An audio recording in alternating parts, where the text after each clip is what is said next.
심장 있는 사람 손!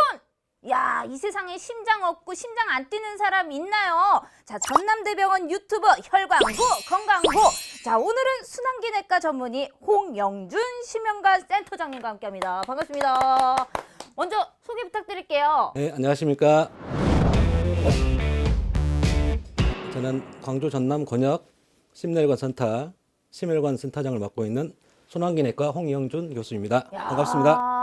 뭔가 심장도 남다르실 것 같아요. 아니 근데 선생님, 심장은 참 하나밖에 없는데 이 심장이 가지고 있는 질환은 너무 많아서 이거 참 답답하고 속상하고 그거 참 짜증이 납니다. 그래도 우리가 알아야지만 예방이 가능하고 건강한 삶을 영위할 수 있으니 선생님이 오늘 제대로 조금 뿌리 뽑아 주시기 바랍니다. 알겠습니다. 자, 여러 가지 병 중에서도 오늘 첫 번째로 다뤄주실 병은 어떤 건가요? 오늘은 그 심근경색증에 대해서 알려드리려고 합니다.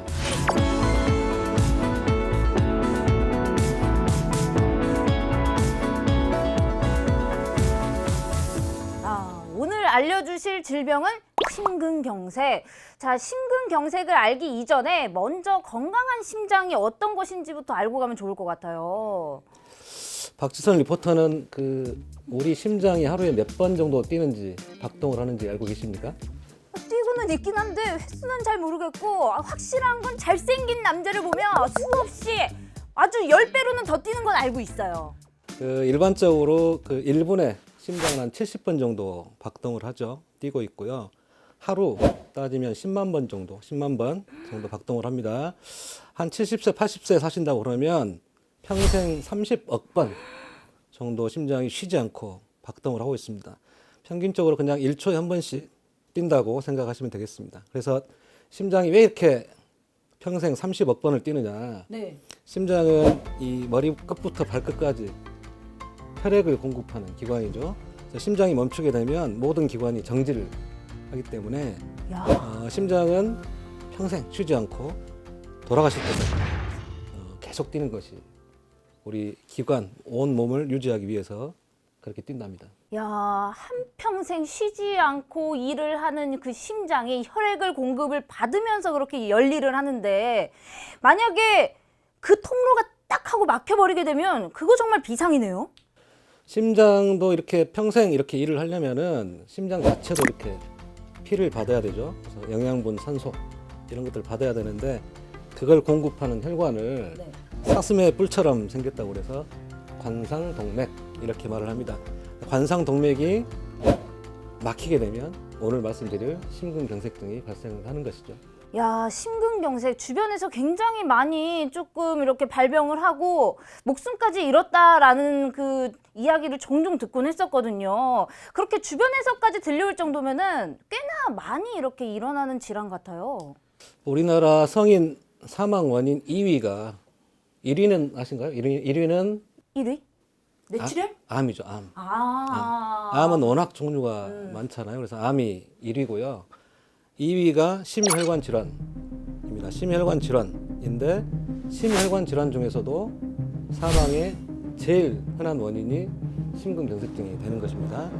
심근경색증은 아까 말씀드린 관상동맥, 심장에 피를 공급하는 산소와 영양분을 공급하는 관상동맥이 막히게 되면서 심장 근육이 죽게 되는 그런 질환을 말을 하거든요. 쉽게 말해서 고속도로가 이렇게 있는데 산사태가 나가지고 고속도로를 완전히 막아버리는 그런 상황을 생각을 하면 되겠습니다.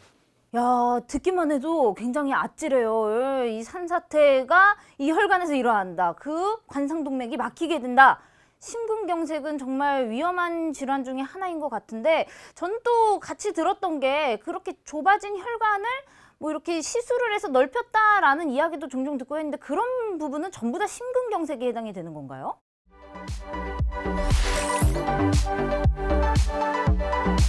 관상동맥이 아까 말씀드렸다시피 완전히 막히게 되면 되어서 심장 근육이 죽게 되는 것을 심근경색증이라고 그러고요. 그렇지만 관상동맥이 완전히 막히지 않고 좁아지는 경우가 있겠죠. 네. 좁아져서 그래도 심장 근육으로 피가 덜 가게 되어서 심장 근육의 허열, 피가 부족한 상태가 되는 것을 협심증 이렇게 말을 하거든요. 그래서 쉽게 말하면 협심증은 관상동맥이 좁아진 것이고 네. 심근경색증은 관상동맥이 완전히 막힌 것이라고 생각을 하면 되겠습니다. 야, 완전히 막혀버린 것 그리고 좁혀진 것의 차이가 있는 거네요. 심근경색과 협식증.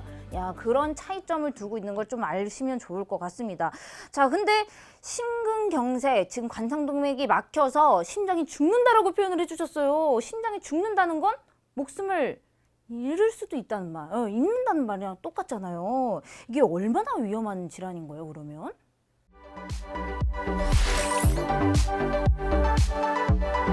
심근경색증이 발생을 하면 병원에 오시기 전에 이미 30에서 40% 심근경색증 환자가 돌아가십니다.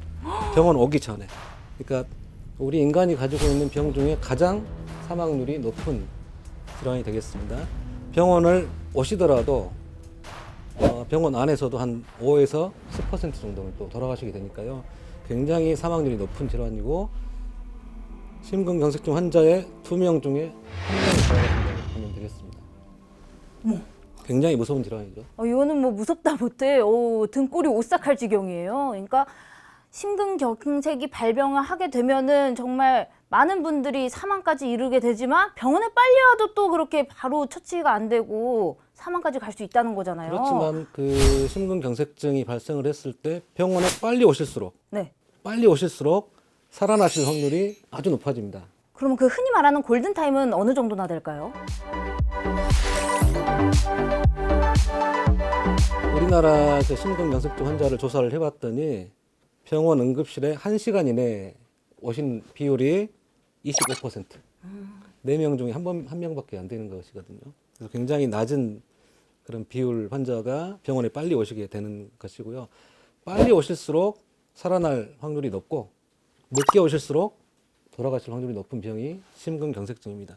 그렇다면 빠르게 조금 심근경색의 주요 증상을 판단해서 병원에 오시는 게 좋을 것 같아요. 그러면 제대로 발생하기 이전에 보여지는 증상 같은 것들이 좀 있을까요?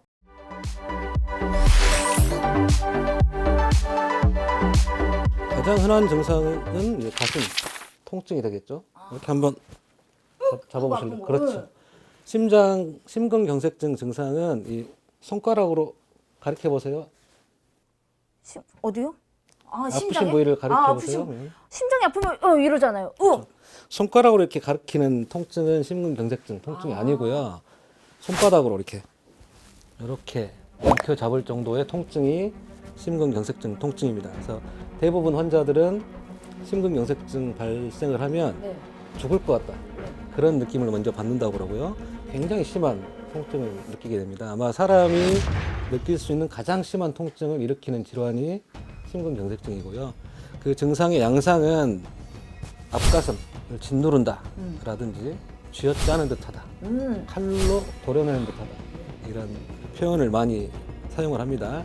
문제는 이제 연세가 많으신 노인분들이라든지 당뇨병 환자들, 네. 또 여자분들, 이런 분들은 증상이 없는 심근경색증이 또 발생을 할 수가 있거든요. 연세가 드시면 기력도 떨어지시죠. 근데 갑자기 숨만 차서 오시는 경우도 심근경색증이 굉장히 많고요. 당뇨병을 오래 앓으면 신경의 병이 생기기 때문에 또 네. 통증을 또 덜 느끼게 되니까 통증이 없는 심근경색증도 있다는 것을 좀 조지를 하셔야 되겠습니다. 또 이게 가지고 있었던 질환에 의해서 그 심장 통증을 좀 덜 느낄 수도 있는 상황이 있기 때문에 조금 최대한 잘 체크를 해보시고 좀 주의를 기울이시는 게 중요할 것 같아요. 근데 지금 가슴 통증이라고 얘기를 하셨어요. 분명히 뭐 칼로 베어낸 느낌이다라고도 얘기를 하셨는데 저도 종종 가끔 심장 통증을 느끼거든요.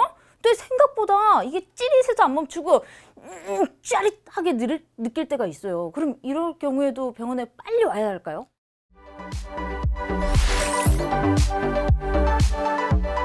가슴 통증을 일으킨다고 해서 전부 심근경색증은 아니고요. 가장 흔한 질환은 역류성 식도염. 그러니까 위산이 산이 없는 식도로 역류하는 굉장히 많거든요. 역류성 식도염. 어떤 경우는 피부에 어떤 대상포진 들어보셨죠? 대상포진 증상이 또 심근경색증하고 굉장히 비슷하고요. 어떤 경우는 이 담석증 있죠. 네네. 담석증이 있는 환자도 이렇게 심근경색증 같은 통증을 느낄 수가 있습니다. 그렇지만 심근경색증의 증상은 대부분 20분 이상 지속이 되고요. 아까 말씀드렸듯이 증상 자체가 굉장히 심합니다. 이거는 죽을 것 같은 정말 아까 칼로 베는 듯한 그런 아주 심한 통증이 20분 이상 지속이 된다면은 지체하지 마시고 응급실로 빨리 오시면 될 것 같습니다. 약간의 차이를 두자면 가슴 통증에서도 통증의 정도가 어느 정도인지를 판단하면 조금 더 생각하기가 쉽겠네요. 그렇다면 가슴 통증 말고도 뭔가 다른 부분으로 체크할 증상들이 있을까요? 심근경색증 환자들은 그 여러 가지 동반하는 증상들이 있습니다. 이제 흔하게는 식은땀을 흘린다든지 또 토할 것 같은 느낌, 또 실제로 토하는 것, 구역, 구토, 오심 이런 게 있고요. 그 호흡곤란, 숨이 차다 굉장히 흔한 증상이고 또 방사통이라고 그러는데 이 가슴의 통증이 네. 턱이나 목, 오. 그다음에 팔, 어깨 이 안쪽으로 야. 퍼져나가는 그런 방사통이 흔하게 동반되는 증상이 되겠습니다. 그럼 박지선 리포터에게 한번 질문을 드리겠습니다. 네. 아까 우리가 계속 이야기했던 가슴 통증 이게 굉장히 심한 통증이 20분 이상 지속이 되면 제일 먼저 할 일이 뭘까요?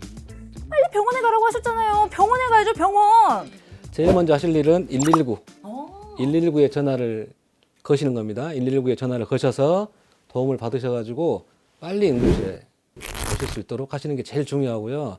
심근경색증 환자는 발생하면서 갑자기 의식을 잃는 경우도 있으니까 혹시 옆에 누가 있다면 그분께서 119에 전화를 하셔가지고 빨리 환자분을 응급실로 이송을 하시면 될 것 같습니다. 근데 이제 한 가지 주의하실 점이 있는데요. 가슴 통증이 있는 분들이 어떤 체를 내러 간다든지 또 효과가 검증되지 않는 약을 드시고 통증이 지속되는데도 불구하고 참는 경우가 있거든요.